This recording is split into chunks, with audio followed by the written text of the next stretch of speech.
I'm standing now in front of an etrog tree, and I want to show you something interesting.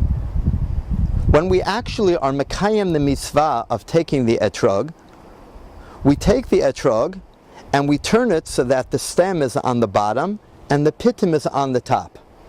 We do that because when we are mekayem the mitzvah, we must hold the etrog kiderech, the way, gidulo, the way it grows.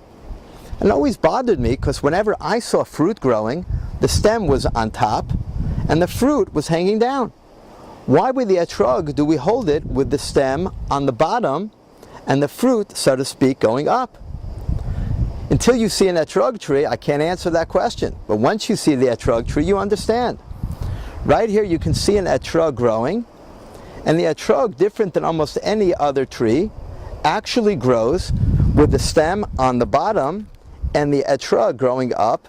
The pitum of the etrog is on the top.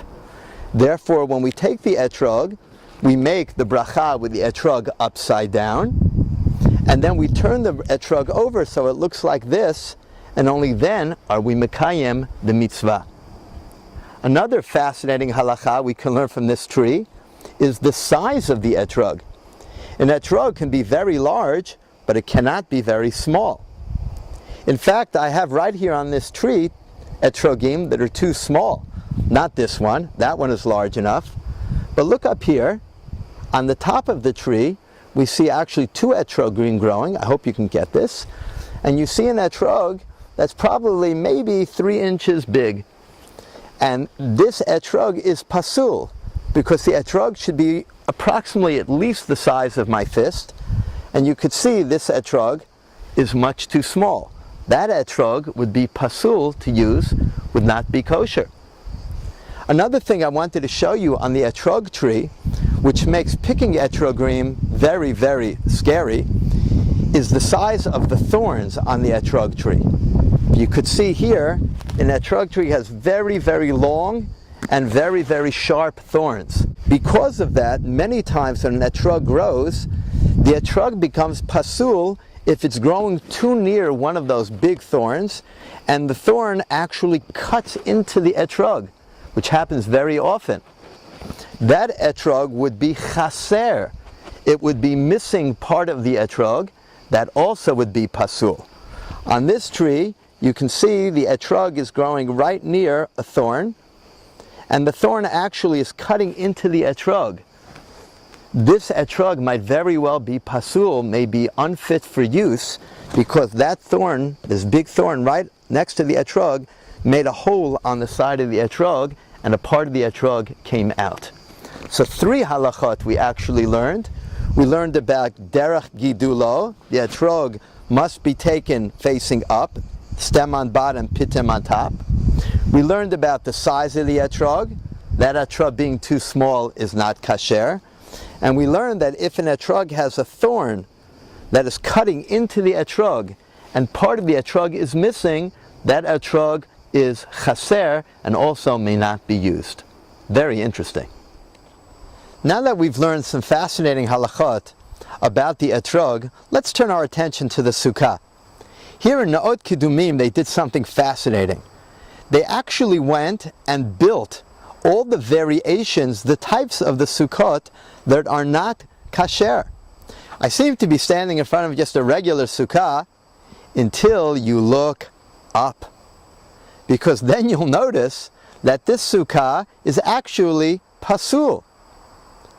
This succah is lama'ala me'esrim amah. It's higher than 20 amah, which is around 10 meters. And therefore it's pasul. Come, let me take you inside. I'm standing inside our lama'ala me'esrim amah sukkah, which is pasul. And if you scan up, you may be able to see why. As you go up the walls of the sukkah, you see that the schach is all the way on top. According to one opinion, this sukkah may not be used because it's important when you sit in the sukkah that you should realize that you're sitting in a sukkah. And you should be able to see the schach in your regular line of vision. This sukkah, you cannot see the schach, unless you really, really lift your head all the way up and find the schach.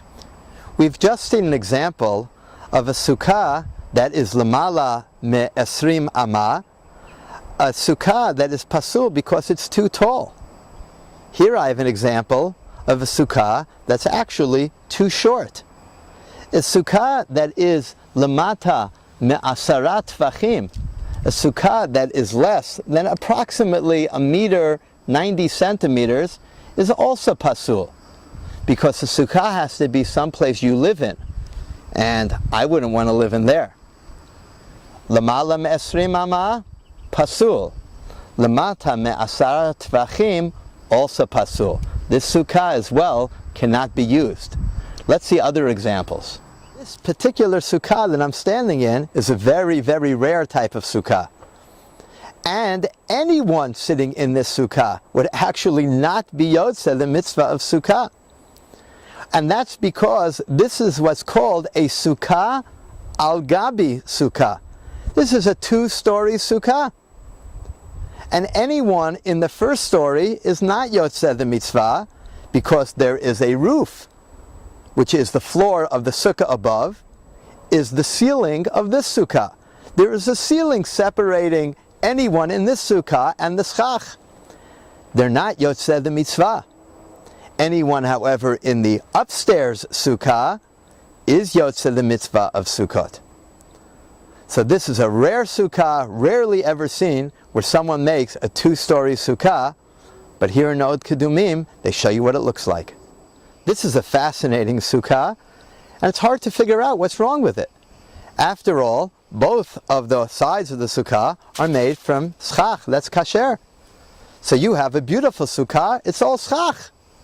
Well, the problem with this sukkah is that it actually has no roof. It only has 2 walls, or even if we had a wall in back and we had 3 walls, it would still not be kasher, because the sukkah needs to have a roof.